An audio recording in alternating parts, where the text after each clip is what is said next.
So we watched it live, that update on the unimaginable tragedy unfolding in Texas. Officials gave that update at the top of the hour. And now the latest death count. At least 89 people are dead after unprecedented flash flooding. Another 41 remain unaccounted for. And as one of the officials said in the update last hour, that's what they know. The unknown is where there are other people that they haven't even been told are missing. The mayor of Kerrville, Texas, where the bulk of the storm hit, said it's going to be a tough week. Officials say more torrential rain is on the way. And over the weekend, what we saw was heartbreaking, apocalyptic. An entire home swept away by floodwaters that rose over 20 feet in minutes.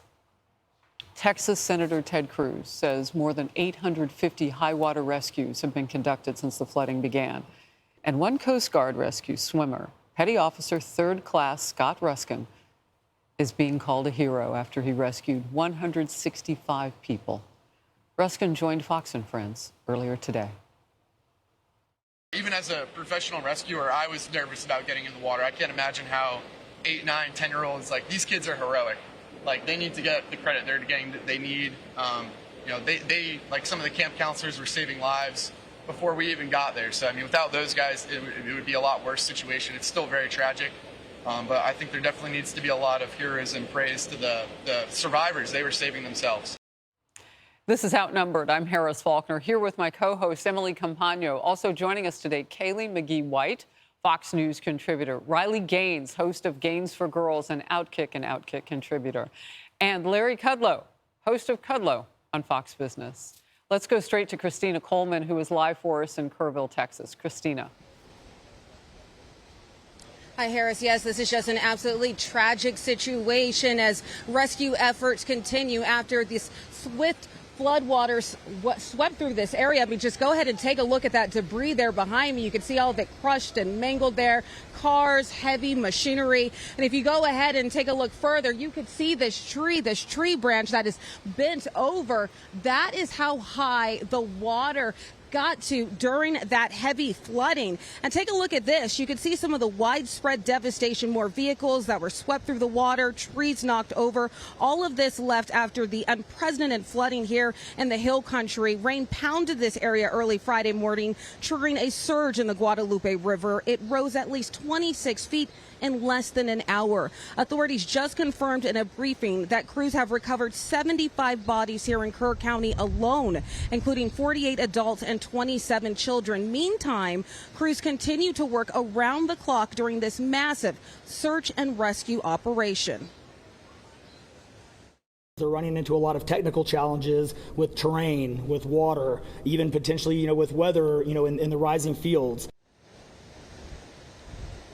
10 campers and 1 camp counselor are missing from nearby Camp Mystic. The Christian camp released a statement saying, quote, Camp Mystic is grieving the loss of 27 campers and counselors following the catastrophic flooding on the Guadalupe River. They say their hearts are broken alongside the families that are enduring this unimaginable tragedy. They say they are praying for them constantly. Yesterday, President Donald Trump signed a major disaster declaration for this area to help those impacted by this historic flooding. DHS Secretary Christina Coleman says the president is committed to using all the resources that the federal government needs to help unify families, rescue all missing victims, and help folks displaced by the catastrophic flooding. And Texas Senator Ted Cruz says he spoke with the president about this situation as well. Take a listen. The president said, Ted, anything Texas needs, the answer is yes. Whatever assets you need, whatever resources you need, yes, let us know, and we will provide everything. Within hours, we had helicopters, over a dozen helicopters in the air. National Guard, DPS, game wardens, Coast Guard, doing search and rescue, reaching down. And again, they are working around the clock. There's been at least 850 high water rescues in this area since Friday, and more rain is expected here over the next few days. And of course, we will continue to keep an eye on that and all of the developments as the search and rescue operations continue. Harris? Christina, the water still looks really high. I mean, I know that we were waiting for waters to recede before more rain potentially comes, but wow, thank you so very much. You know, Larry, there are no perfect words. I've struggled today with what to even say. And when you hear Senator Ted Cruz and Representative Buddy Carter, whose daughters were rescued by one of those very heroic rescuers, you realize, yeah, being at a loss for words is right where we all are right now. Just prayer. That's right. I think the best thing anybody can do is prayer. Is exactly right. And we should be grateful. 850 high water rescues. That's, you know, as bad as the deaths of these kids in the camp, at least people were rescued. I think that's really important, and that's part of your prayer theme. What this chap, Scott Ruskin, did, rescuing 165 people, will go down as a remarkable achievement. Good for him, great for him, and great for the people that he rescued. You know, it seems like it's a once-in-a-100-year catastrophic event. And in many ways, we're simply powerless over this. We will do what we can. We will mobilize the local and the state and the federal. And there's no question about that. Everybody's on the stick. But what can you do with a 100-year catastrophe? I don't know. I don't have anything to add to it.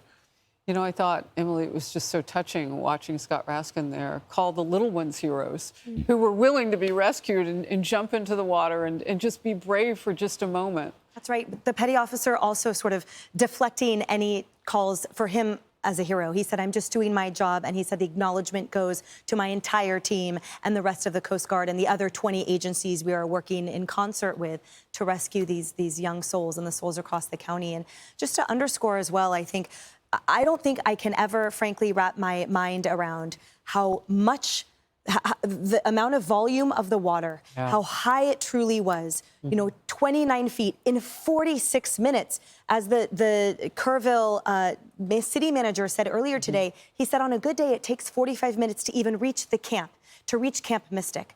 Well, in 46 minutes, I mean, many of those young angels were swept away. And when I think about the wherewithal of those young girls and the counselors in the camp, writing the names of the campers on their skin so they could be identified when they're found.